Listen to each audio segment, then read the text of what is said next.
अनजानी राहों पर वीर ही आगे बढ़ा करते हैं, कायर तो परिचित राह पर ही तलवार चमकाते हैं। दोस्तों, ये कहना था नेपोलियन बोनापार्ट का और मैं आपको सुनाने जा रहा हूँ उसी की कहानी। तकलीफें हम सभी की जिंदगी में आती हैं, लेकिन हम में से कुछ लोग तकलीफों का मुकाबला करते हैं और कुछ लोग हार मान लेते हैं। लेकिन क्या कोई ऐसा है जिसकी जिंदगी में तकलीफें नहीं आती?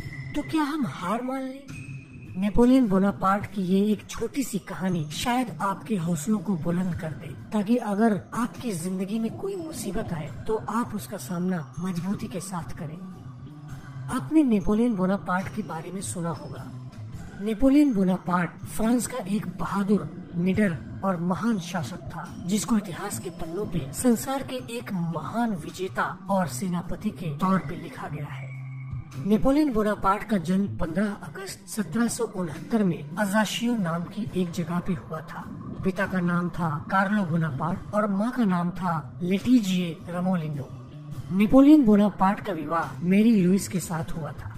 नेपोलियन बोनापार्ट का कहना था कि असंभव शब्द सिर्फ बेवकूफों के शब्दकोश में पाया जाता है, और नेपोलियन बोनापार्ट ने अपनी जिंदगी में बहुत से असंभव कामों को संभव कर दिखाया था। नेपोलियन बोनापार्ट को जोखिम भरे काम को करना अच्छा लगता था। एक समय की बात है जब नेपोलियन बोनापार्ट को किसी युद्ध को करने के लिए आल्प्स पहाड़ को पार करके जाना था। नेपोलियन बोनापार्ट के सिपाहियों ने आल्प्स पहाड़ की ऊंचाई और उसके कठिन रास्तों के बारे में सुना था, और सबको ये मालूम था कि आल्प्स पहाड़ को पार करना नामुमकिन था। जब नेपोलियन बोनापार्ट युद्ध के लिए निकला तो उसको रास्ते में एक बुजुर्ग औरत मिली, जिसने नेपोलियन बोनापार्ट को कहा कि वो अपने सैनिकों को लेके वापस लौट जाए, क्योंकि आज तक आल्प्स पहाड़ को पार करने की जिसने भी कोशिश की है वो जिंदा नहीं बचा है। ये सुनकर नेपोलियन बोनापार्ट के सैनिक और भी ज्यादा डर गए, लेकिन नेपोलियन बोनापार्ट इस बात से डरा नहीं, और उसने उस बुजुर्ग महिला को अपना कीमती हीरो का हार भेंट देते हुए कहा कि मुझे जोखिम भरे काम करना पसंद है और आपने मेरा हौसला और भी ज्यादा बुलंद कर दिया है। अगर मैं आल्प्स पहाड़ को पार कर लेता हूँ और जिंदा लौट के आता हूँ तो आप ये बात सभी को जरूर बताना।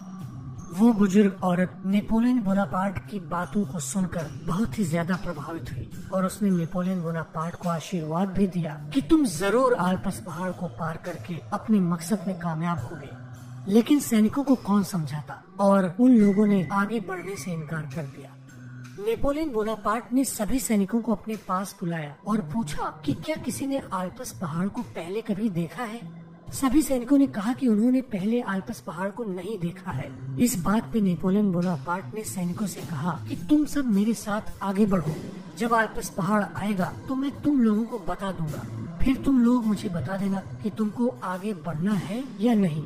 सैनिक नेपोलियन बोनापार्ट की इस बात से तैयार हो गए और उन लोगों ने आगे बढ़ने का निश्चय किया। 2-3 दिन चलने के बाद सैनिकों को एक पहाड़ दिखाई दिया, तो उन लोगों ने नेपोलियन बोनापार्ट से पूछा कि क्या यही आल्प्स पहाड़ है। नेपोलियन बोनापार्ट ने कहा कि नहीं, ये वो पहाड़ नहीं है, ये तो एक छोटा सा पहाड़ है।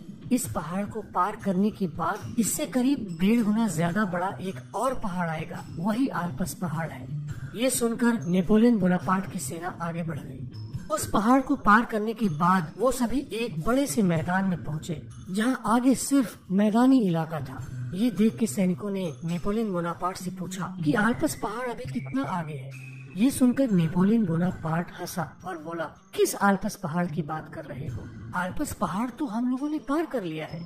ये सुनकर सैनिक आश्चर्य से भर गए। उनको विश्वास ही नहीं हुआ कि उन लोगों ने इतनी आसानी से आल्प्स पहाड़ को पार कर लिया है। नेपोलियन बोनापार्ट के उठाए गए इस कदम ने उसके सैनिकों का हौसला और भी ज्यादा बुलंद कर दिया, और उसका नतीजा ये हुआ कि नेपोलियन बोनापार्ट वो युद्ध भी नहीं हारा।